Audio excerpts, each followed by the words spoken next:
السلام علیکم۔ السلام علیکم۔ وعلیکم السلام ورحمۃ اللہ وبرکاتہ۔ جی جناب، آپ کا نام اور کہاں سے بات کر رہے ہیں آپ؟ جی میں عبداللہ ہوں، میں بارکت سے بات کر رہا ہوں۔ مجھے ایک سوال یہ پوچھنا تھا کہ مدنی صاحب سے اللہ کے رسول صلی اللہ علیہ وسلم رحمۃ العالمین ہے، بولتے تو کیا یہ اللہ کے رسول دشمن کے لیے رحمت کے لیے بنائے تھے کہتے؟ اچھا، ماشاء اللہ، ٹھیک ہے، جزاک اللہ خیر۔ السلام علیکم۔ وعلیکم السلام ورحمۃ اللہ وبرکاتہ۔ پہلے بھائی نے سوال کیا ہے کہ محمد صلی اللہ علیہ وسلم رحمت ہے دشمنوں کے حق میں بھی۔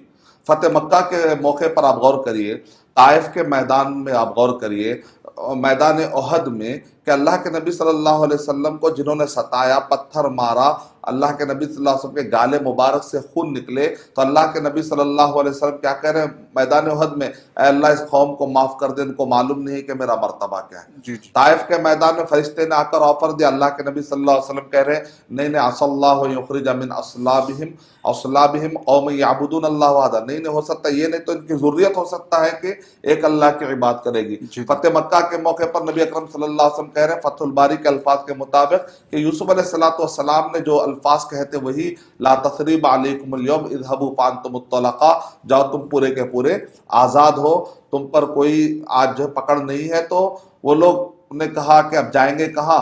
21 سال کے بعد، 21 سال ستانے کے بعد اللہ کے نبی صلی اللہ علیہ وسلم کو وہ 21 سال ستائے تھے، تو ان کو اندازہ تھا کہ شاید معافی نہیں ہوں گی۔ جیسے اللہ کے نبی صلی اللہ علیہ وسلم نے معاف کر دیا تو سب نے کہا لا الہ الا اللہ محمد رسول اللہ۔ تو یہ ہے اللہ کے نبی صلی اللہ علیہ وسلم کے رحمت للعالمین کا پہلو۔